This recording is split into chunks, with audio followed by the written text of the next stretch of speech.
من الشيطان الرجيم.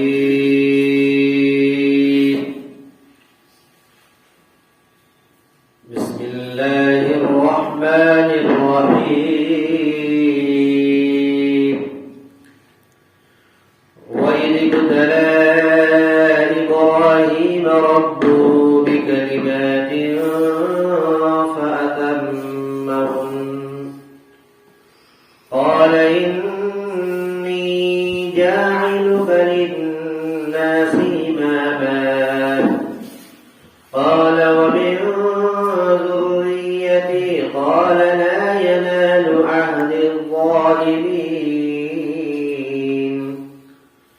وإذ جعلنا البيت مثابة للناس وأمنا واتخذوا من مقام إبراهيم مصلى وعهدنا إلى إبراهيم وإسماعيل أن طهرا بيتي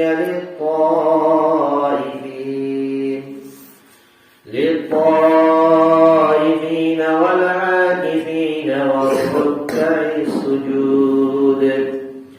وإذ قال إبراهيم رب اجعل هذا بلدا آمنا وارزق أهله من الثمرات من آمن منهم بالله واليوم الآخر قال ومن كفر فأمتعه قليلا ثم أضطره إلى عذاب النار وبئس المصير. صدق الله العظيم. اور یاد کیجیے اس وقت کو جس وقت کے حضرت ابراہیم علیہ السلام کو ان کے رب نے چند باتوں سے آزمایا تو حضرت ابراہیم نے ان کو پورا کر دیا.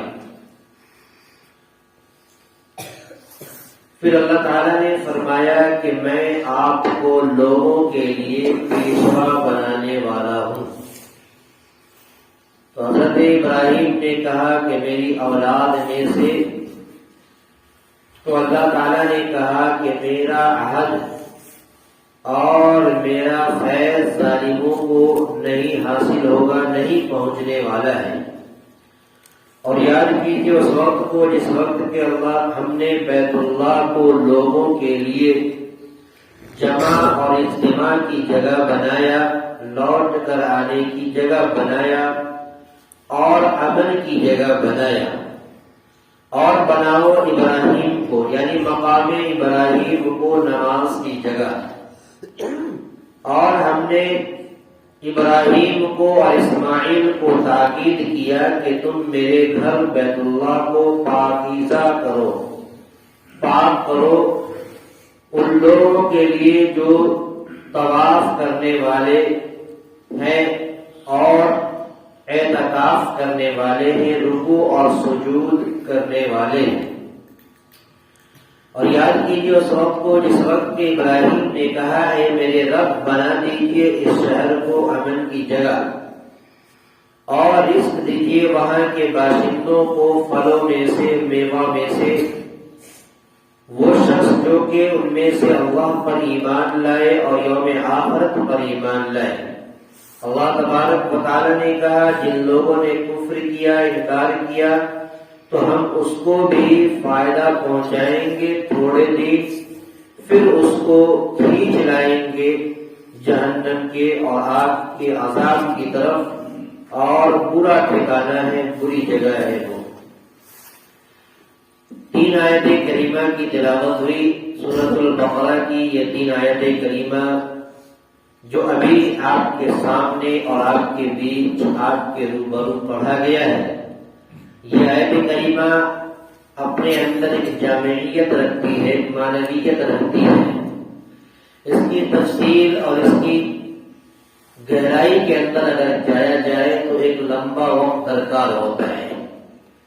اس آیت کریمہ کا لب لباب اور خلاصہ کلام اور ماحصل یہ ہے کہ اللہ تبارک و تعالیٰ نے اس آیت کریمہ کے ذریعے سے اپنے پیارے حبیب، پیارے پیغمبر، پیارے خلیل حضرت ابراہیم علیہ السلام کو چند باتوں سے آزمایا، ان کا امتحان لیا، لیکن حضرت ابراہیم علیہ السلام بھی اللہ کے خلیل تھے، اللہ کے پیغمبر تھے، اللہ تبارک و تعالیٰ کے دوست تھے۔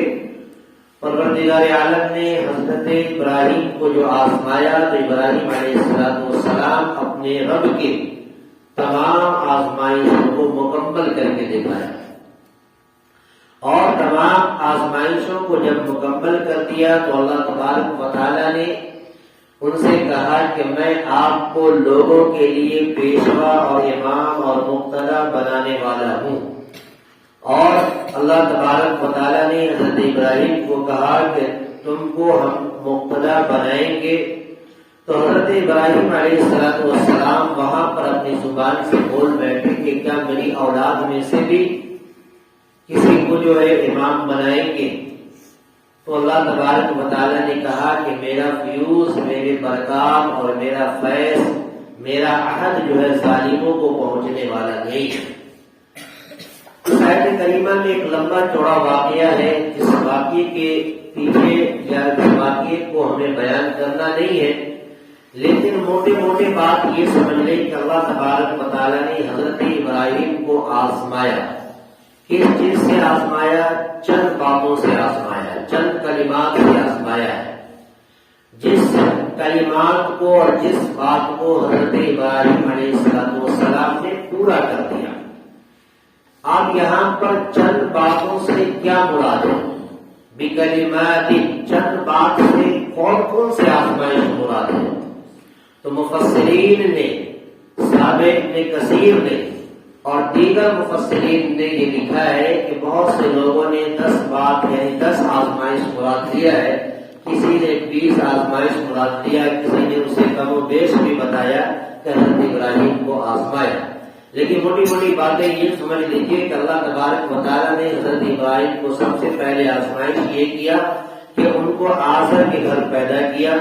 دوسری آزمائش یہ کیا کہ اس عمر میں جب بچے پیدا ہوئے تو ان کو لے کر ملک شام ہجرت کرنے کے لیے کہا گیا اور وہاں لے جانے کے لیے کہا گیا، اور ایک ایسے چٹیل میدان کے اندر جہاں پر دور دراز تک آدمی کا پتہ نہ ہو اور پانی اور دیگر چیز کا پتہ نہ ہو، وہاں پر جا کر چھوڑنے کا حکم دیا۔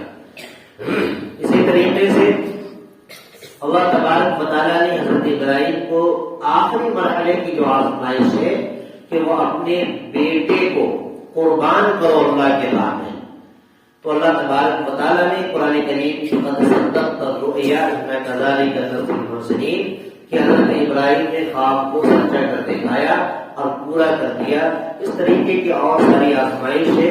خلاصہ کلام یہ کہ حضرت ابراہیم نے اللہ کے منشے کو، اپنے رب کے منشے کو مکمل کر دیا اور اپنے پورے امتحان میں کامیابی حاصل کی۔ پہلے آیت کریمہ کے اندر اس بات کی طرف اشارہ، وَإِذِ ابْتَلَىٰ إِبْرَاهِيمَ، اور یاد کیجیے اس وقت کو جس وقت کے اللہ تبارک و تعالیٰ نے ابراہیم کو آزمایا، ربہ، ان کے رب نے یعنی ابراہیم کے رب نے آزمایا، بکلمات، چند کلموں سے۔ یہاں پر ایک اعتراض پیدا ہوتا ہے کہ اللہ تبارک و تعالیٰ جب حضرت ابراہیم کے منشے کو اور ان کے تمام چیزوں کو جب جانتے تھے اور سب کچھ جانتے تھے، اس کے بعد بھی آزمانے کا کیا مقصد ہوتا ہے، امتحان کا کیا مقصد ہوتا ہے؟ تو اس کا جواب یہ ہے کہ ربہ، اللہ تعالیٰ نے فرمایا کہ ابراہیم کی جو آزمائش ان کے رب کر رہے ہیں یہ شان ربوبیت کو دکھانا مقصد ہے، یعنی یہاں پر حضرت ابراہیم کی تربیت مقصد ہے اور ان کو دھیرے دھیرے جو ہے آگے کی طرف لے جانا، اونچے مقام پر فائز کرنا اللہ تبارک و تعالیٰ کا مقصد تھا۔ اس لیے پروردگار عالم نے کوئی ایسی آزمائش مقصود نہیں تھی کہ حضرت ابراہیم کو وہ چیز نہیں آ رہی تھی یا پھر کسی سزا کے طور پر، عقاب کے طور پر یہ آزمائش مقصود نہیں تھی، بلکہ اللہ تبارک و تعالیٰ حضرت ابراہیم کو تربیت دینا چاہ رہے تھے اور ان کو بلند مقام حاصل دینا چاہ رہے تھے۔ اس کی بنیاد پر اللہ تبارک و تعالیٰ نے حضرت ابراہیم کو آزمایا۔ بکلمات، چند کلموں سے. اب چند کلموں میں مفسرین نے کسی نے 10 آزمائش لکھا، کسی نے 20 لکھا، کسی نے 5 لکھا. اس طریقے سے مختلف قول ہے، لیکن بہرحال فَأَتَمَّهُ، تمام باتوں کو، تمام آزمائشوں کو حضرت ابراہیم نے پورا کر دیا، یعنی اس میں کامیابی حاصل کی.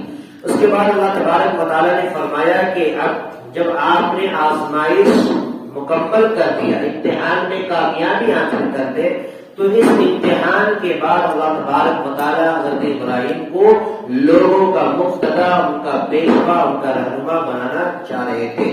قال انی جاعلک للناس اماما، تو اللہ تبارک و تعالیٰ نے فرمایا کہ بے شک میں آپ کو لوگوں کے لیے امام بنانے والا ہوں، مقتدا بنانے والا ہوں. قال ومن ذریتی، تو حضرت ابراہیم نے کہا ومن ذریتی، کیا میری اولاد میں سے بھی آپ کسی کو امام بنائیں گے، مقتدا بنائیں گے؟ تو اللہ تبارک و تعالیٰ نے حضرت ابراہیم کے اس سوال کا جواب دیا اور کہا کہ میرا عہد جو ہے ظالموں کو نہیں پہنچنے والا ہے. یعنی مطلقاً آپ کا یہ کہنا کہ میری اولاد میں سے ہر ایک کو امام بنا دیا جائے، ہر ایک کو نبوت دے دیا جائے، نبی بنا دیا جائے، ایسا نہیں ہو سکتا. بلکہ وہی لوگ جن کو امامت دی جائے گی، جو اللہ اس کے رسول پر، آخرت کے دن پر ایمان لائے گا. لیکن ظالم لوگ جو ہمارے عہد کو اور میرے وعدے کو اور میرے تمام فرمان کو اگر پورا نہیں کرے گا، چاہے وہ آپ کی اولاد ہی میں سے کیوں نہ ہو، ان کو امام نہیں بنایا جا سکتا. قال لا ينال عهد الظالمین، تو اللہ تبارک و تعالیٰ نے کہا کہ میرا فیض، میرا عہد ظالموں کو نہیں پہنچنے والا. وَإِذْ جَعَلْنَا الْبَيْتَ مَثَابَةً لِلنَّاسِ وَأَمْنًا، اور یاد کیجیے اس وقت کو جس وقت کہ ہم نے بیت اللہ کو لوگوں کے لیے اجتماع کی جگہ بنایا. یعنی اگلی آیت کریمہ کے اندر یہ بتایا کہ اللہ تبارک و تعالیٰ نے بیت اللہ کو لوگوں کے لیے لوٹ کر آنے والی جگہ بنایا. یعنی مثابتن کے معنی جو ہے اجتماع بھی کہہ سکتے ہیں، لوٹ کر آنے کی جگہ بھی کہہ سکتے ہیں. ایک ایسی جگہ جہاں پر لوگوں کا آمد و رفت اور آنے جانے کا سلسلہ جاری ہو. تو مثابۃ للناس یعنی لوگوں کے لیے جو ہے اجتماع کی جگہ بنایا. اور اسی طریقے سے اسی بیت اللہ کو اللہ تبارک و تعالیٰ نے امن کی جگہ بنایا، یعنی معمون کر دیا. اور اللہ تبارک و تعالیٰ نے حضرت ابراہیم کے اس مقام ابراہیم کو یہ کہا لوگوں کو کہ مقام ابراہیم کو آپ اپنے نماز کی جگہ بنائیے. تو یہاں پر مقام ابراہیم سے کیا مراد ہے؟ مقام ابراہیم کسے کہتے ہیں؟ بعض علماء نے تو لکھا ہے کہ مقام ابراہیم کی کوئی حیثیت نہیں ہے، وہ کوئی جگہ خاص مراد نہیں ہے، لہذا اس کو کہیں پر بھی جو ہے یعنی اس جگہ سے لے کر کے جو بیت اللہ کے جو ارد و گرد ہے کہیں پر بھی نماز کی جگہ اس کو بنایا جا سکتا ہے. لیکن ہمارے جمہور محدثین کا، مفسرین کا جو قول ہے وہ یہ کہتے ہیں کہ مقام ابراہیم اس جگہ کو کہتے ہیں کہ وہ ایک پتھر تھا جس پتھر پر چڑھ کر حضرت ابراہیم علیہ السلام نے خانہ کعبہ کی جو تعمیر کیا تھا، اثر نو اور تعمیر جدید فرمائی تھی. جس طریقے سے جیسے جیسے تعمیر اوپر بڑھتی جا رہی تھی وہ پتھر آگے کی طرف بڑھتا یعنی اوپر کی طرف بڑھتا جا رہا تھا. اس پتھر کے اوپر حضرت ابراہیم علیہ السلام سوار تھے اور اسی پر چڑھ کر کے جو خانہ کعبہ کی تعمیر فرمائی. تو گویا کہ وہ مقام ابراہیم ہے، وہ اس کو مقام ابراہیم کہتے ہیں. تو اللہ تبارک و تعالیٰ نے کہا کہ مقام ابراہیم کو تم اپنے نماز کی جگہ یعنی جائے نماز بناؤ اور اس جگہ اس کو جو ہے لازم پکڑو. اسی طریقے سے اللہ تبارک و تعالیٰ نے کہا کہ ابراہیم کو اگلی جملے کے اندر اسماعیل اور حضرت ابراہیم کو یہ حکم دیا کہ آپ میرے خانہ کعبہ کو، میرے گھر کو جو ہے پاک صاف کیجیے. پاک صاف کرنے کا کیا مطلب ہے؟ پاکی دو طرح کی ہوتی ہے، ایک باطنی پاکی، ایک ظاہری پاکی. یعنی ظاہری طور پر بھی ہمارا گھر جو ہے بالکل پاک اور صاف ہونا چاہیے، کسی طرح کی گندگی اور خباثت اور غلاظت وہاں پر نظر نہیں آنی چاہیے، گویا کہ اسے پاک اور صاف رکھا جائے. اور باقی طور پر مراد یہ ہے کہ اس بیت اللہ میں اور اس بیت اللہ کی ارد و گرد میں اللہ تبارک و تعالیٰ کی توحید اور ان کا نام لینے والا ہونا چاہیے، یعنی توحید کا سبق پڑھنے والا پڑھانے والا ہونا چاہیے، الہ کلمت اللہ وہاں پر بلند ہونی چاہیے، شرک و کفر کا ذرہ برابر یا پھر وہاں پر کسی کو ساتھ شرک کرنے کا یعنی معبود کا ذرہ برابر شائبہ وہاں پر نہ ہونا چاہیے۔ تو باطنی طور پر بھی پاک کیجیے اور ظاہری طور پر بھی پاک کیجیے۔ کن لوگوں کے لیے؟ ایسے لوگوں کے لیے جو وہاں پر طواف کرنے کے لیے آتے ہیں، وہاں پر رکوع کرنے کے لیے آتے ہیں، وہاں پر اعتکاف کرنے کے لیے آتے ہیں، اسی طریقے سے رکوع اور سجدہ کرنے کے لیے آتے ہیں، ایسے لوگوں کے لیے خانہ کعبہ کو پاک کیجیے۔ وَإِذْ جَعَلْنَا الْبَيْتَ مَثَابَةً لِلنَّاسِ وَأَمْنًا، اور یاد کیجیے اس وقت کو جس وقت کہ ہم نے بیت اللہ کو بنایا، مَثَابَةً لِلنَّاسِ کی اجتماع کی، لوگوں کے لیے اجتماع یعنی آمد و رفت اور لوٹ کر آنے کی جگہ بنایا، وَأَمْنًا، اور اس بیت اللہ کو مامون جگہ بنایا، امن کی جگہ بنایا، یہاں پہ ذرہ برابر کسی چیز کا بھی خوف اور خدشہ نہیں، اللہ تبارک و تعالیٰ نے وہاں سے ہٹا دیا۔ تو گویا کہ فرمایا وَأَنَّا وَاتَّخِذُوا مِن مَّقَامِ إِبْرَاهِيمَ مُصَلًّى، اور کہا، ہم نے کہا کہ ابراہیم، مقام ابراہیم کو نماز کی جگہ بنائیے۔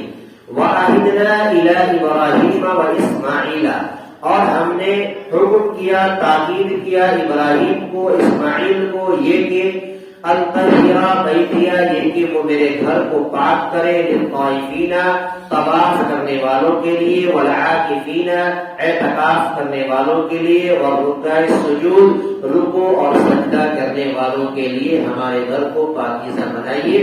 یہ اللہ کا فرمان حضرت ابراہیم کو اور حضرت اسماعیل کے اندر یہ جذبہ اللہ تبارک و تعالیٰ نے رکھا۔ اگلی آیت کے اندر اللہ تبارک و تعالیٰ سے حضرت ابراہیم علیہ السلام ایک دعا کر رہے ہیں۔ کیا دعا کر رہے ہیں کہ اے میرے رب، اس شہر کو آپ معمول جگہ بنا دیجیے، امن کی جگہ بنا دیجیے۔ بعض روایتوں میں آتا ہے کہ اللہ تبارک و تعالیٰ نے جب حضرت ابراہیم کو یہ حکم دیا کہ اس وقت جو حضرت اسماعیل شیر خواہ بچے تھے، یعنی دودھ پیتے بچے تھے، ماں اور بیٹے کو لے کر ایک ایسی جگہ پر لے گئے جہاں پر جبریل امین جو براق لے کر کے آئے تھے، حضرت ابراہیم کو بیٹھائے، حضرت اسماعیل کو بیٹھائے، اب لے کر کے اس جگہ جانے لگے۔ تو حضرت ابراہیم نے بار بار ان سے پوچھا کہ کیا یہ جگہ ہے، کیا یہ جگہ ہے؟ تو حضرت جبریل نے کہا کہ نہیں۔ آخری جب وہ مقام آتا ہے جہاں پر بیت اللہ کی تعمیر ہوئی تھی اور جہاں پر دور دراز تک کوئی نام و نشان نہیں تھا، اس جگہ پر دونوں باپ بیٹے کو اتار دیا جاتا ہے، اور اتارنے کے بعد وہاں پر چھوڑ کر کے جانے کا حکم ہوتا ہے حضرت ابراہیم کو۔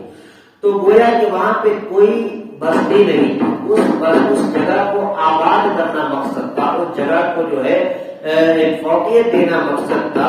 اسی جگہ کے بارے میں حضرت ابراہیم اپنے رب سے دعا کر رہے ہیں کہ اے میرے رب، آپ اس جگہ کو آباد کر دیجئے، اس جگہ کو جو ہے معمول اور امن کی جگہ بنا دیجئے، اور یہاں کے جو باشندے ہیں اور یہاں کے جو رہنے والے ہیں، آپ ان کو رزق عطا کر دیجئے، آپ ان کو رزق عطا کر دیجئے، اور رزق دیجئے کس چیز میں سے؟ من الثمرات، پھلوں میں سے رزق عطا کیجئے، میوہ، پھل کی شکل میں، میوہ کی شکل میں آپ ان کو رزق عطا کیجئے۔ اور یہاں پر جب دیکھا کہ پچھلی آیت کے اندر یہ کہا کہ حضرت ابراہیم نے کہا کہ کیا میری اولاد میں سے بھی آپ کسی کو امام بنائیں گے، تو وہاں پر اللہ تبارک و تعالیٰ نے سختی کے ساتھ کہا کہ میرا عہد کسی ظالموں کو نہیں پہنچنے والا، یعنی آپ کے اولاد میں سے تمام لوگوں کو میرا عہد اور میں امام نہیں بنانے والا۔ تو یہاں پر حضرت ابراہیم خود کہہ رہے ہیں کہ رزق وہاں کے باشندوں کو ایسے ہی لوگوں کو رزق ادا کیجیے جو اللہ پر ایمان لا رہا ہے، جو یوم آخرت پر ایمان لا رہا ہے، ایسے ہی لوگوں کو رزق عطا کرے۔ تو اللہ تبارک و تعالیٰ اپنے شان کریمی کا مظاہرہ فرمایا اور کہا کہ اے ابراہیم، میں رزق کو، میرا یہ عام رزق ہے، میں سب کو رزق دوں گا۔ ومن کفر، جو شخص انکار بھی کرتے، جو شخص کفر بھی کرے، میں فأمتعہ، میں دنیا کا مال اور دنیا کا متاع حاصل کرنے کے لیے ان کو تھوڑے دن کے لیے مکمل فائدہ اٹھانے کے لیے ہم ان کو بھی رزق دیں گے اور ان کو بھی جو ہے فائدہ پہنچائیں گے، مگر تھوڑے دن۔ اور پھر اس کو کھینچ کر کے جو ہے عذاب کی طرف لائیں گے اور عذاب کے اندر مبتلا کریں گے، کیونکہ وہ جگہ بالکل بری جگہ ہے اور ان لوگوں نے انکار کیا، اس وجہ سے عذاب کے اندر اس کو داخل کریں گے۔ میں رزق سب کو دوں گا، چاہے وہ ایمان لا رہا ہے ان کو بھی رزق دوں گا، چاہے وہ غیر ایمان والا ہے یعنی جنہوں نے انکار کر دیا میرا رزق ان کو بھی پہنچے گا۔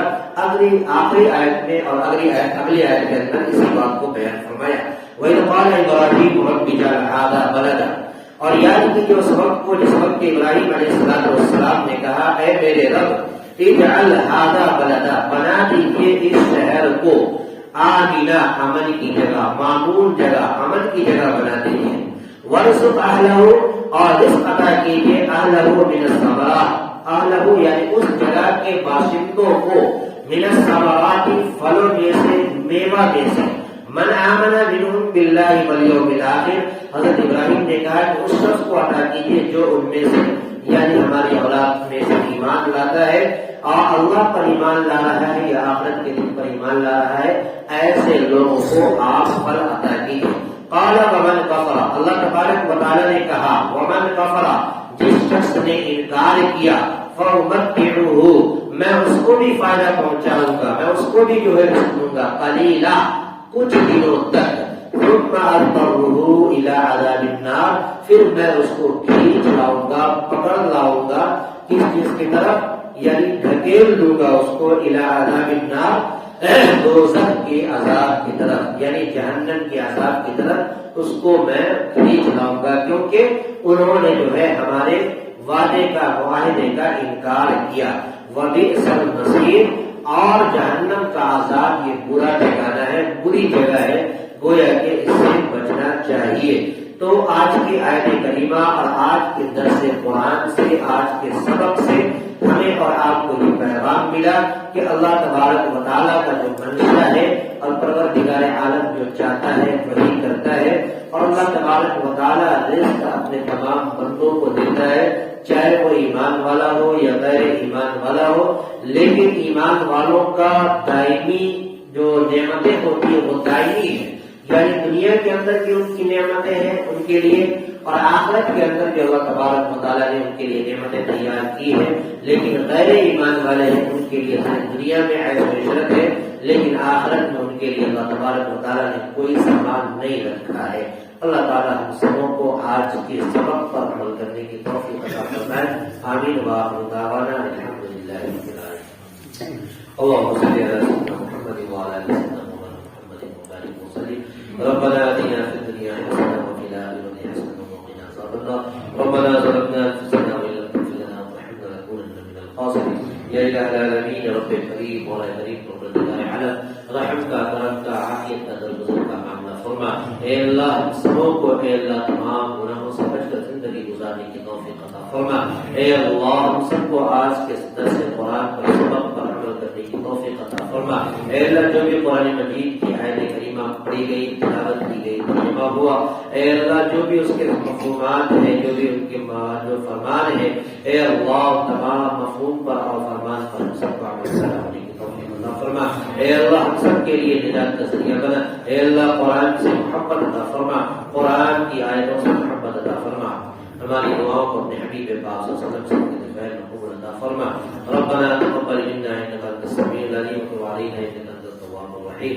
سبحان ربك رب العزة عما يصفون